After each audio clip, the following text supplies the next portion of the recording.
I've always been plagued by fear, both physically and emotionally, so when the doctors revealed that my heart murmur was more than just a murmur, it didn't come as a shock. I underwent countless tests and therapy sessions, hoping for a different outcome. But after a year of struggle, it was confirmed that my weak heart wouldn't carry me beyond Christmas. The news rattled me, and in my fear I began to live recklessly, indulging in destructive behavior. Then came the day when I received extraordinary news. A young woman named Laura had been declared brain dead, and I was chosen to receive her heart in a week's time.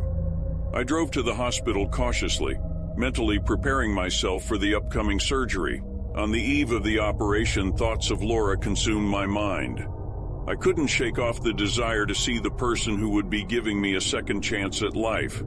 It felt wrong not to put a face to the one who was saving me.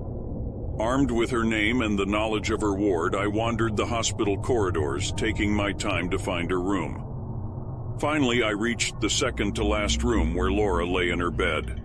A woman, whom I assumed to be her mother, sat beside her, holding her hand. As I entered, an inexplicable unease gripped my weak heart. "Excuse me," I stammered, unsure of what to say. "I'm Jenna.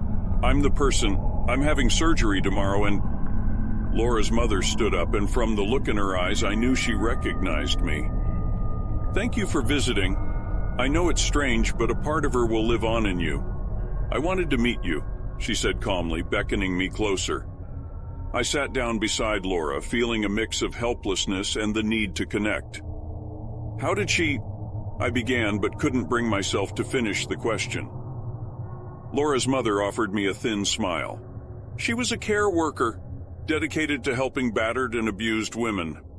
Last month she met a man, and well, sometimes love blinds us. She ignored the warning signs and he killed her.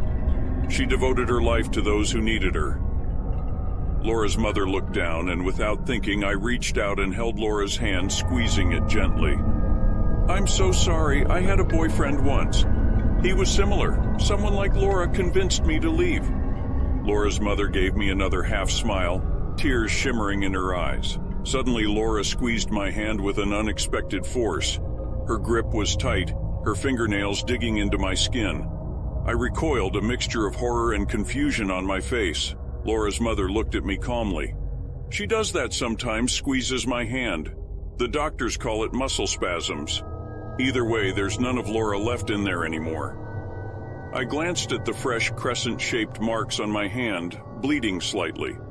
The surgery went smoothly, and I found myself in the recovery suite with a bandaged chest. I chose not to look at the wound, afraid it might trigger more heart-related issues. The following day, dazed by pain medication, I ate sparingly and struggled to sit up. Recovery was a slow process, as they assured me. On the day before my discharge, Laura's mother came to visit. Her composed demeanor hadn't wavered, but the toll of her loss was evident. She appeared 10 years older, her hands trembling as she hugged me. "When are you going home?" she asked. "Tomorrow," I replied. "Please come and visit whenever you want."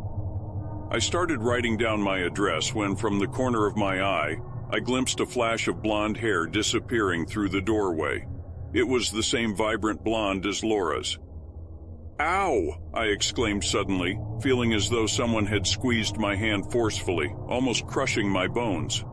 Laura's mother rushed to my side, concern etched on her face. "What's wrong? Is it your heart?" She stumbled over her words, grappling with the realization of what she had said.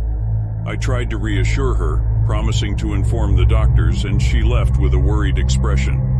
As I looked down, I discovered a new set of crescent-shaped fingernail marks below Laura's. 10 identical bleeding smiles. The taxi ride home was brief, and before I knew it, I was back in my own apartment. It felt surreal to try and resume my life where I had left off, considering that it had almost come to an end. Surveying the mess and half-packed boxes, remnants of a night when I tearfully prepared for my demise, I listened to the resolute beats of Laura's heart within me. That night, I had a dream. Laura lay motionless in her hospital bed, her mother absent. The sound of our shared heartbeat reverberated in my ears, reaching painful crescendos. As I approached Laura, her eyes fluttered open, revealing an empty gaze. Her voice, hollow and distant, echoed through the room. "Jenna," she whispered, barely audible. "You must listen, I am still here." I froze, uncertain of what I was experiencing. "Laura, is that you?" She nodded weakly. "Yes, it's me.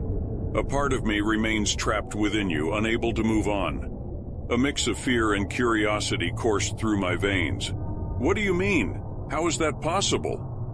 Laura's voice quivered as she explained, "The circumstances of my death were unjust. My spirit lingers, seeking justice and closure. Somehow, when you received my heart, a connection formed between us." My heart raced, not just from the physical exertion but from the supernatural revelation unfolding before me. "What can I do to help you?" Laura's expression turned grave. "Find the man who took my life. Bring him to justice. Only then can my spirit find peace, and you will be free from this connection." I nodded, understanding the weight of her request. "I promise, Laura. I will do everything in my power to find him and make sure he faces the consequences." In the following days, I delved deep into the investigation. With the help of Laura's mother and the information she provided, I pieced together the events leading to Laura's tragic end. It was a challenging and emotionally draining process, but my determination never wavered. I reached out to the authorities, shared all the evidence we had gathered, and urged them to take action. Months passed as the investigation unfolded, and the truth began to surface. The man responsible for Laura's death was apprehended, and he was brought to trial.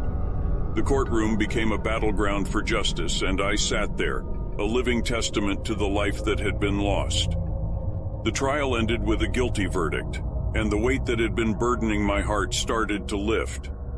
Sitting in the courtroom, I felt a sense of closure wash over me, as if my connection to Laura had fulfilled its purpose.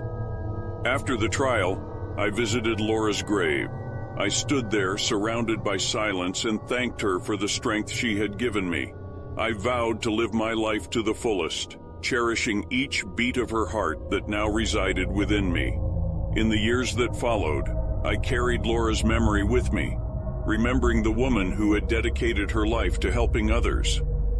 I became an advocate for survivors of abuse, channeling my own experiences and the connection I had forged with Laura into making a difference.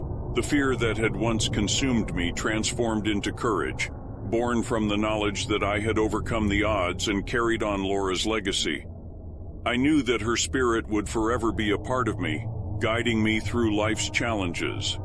And so, armed with a renewed purpose and a heart that beat with Laura's strength, I continued to live, grateful for the second chance and determined to make it count.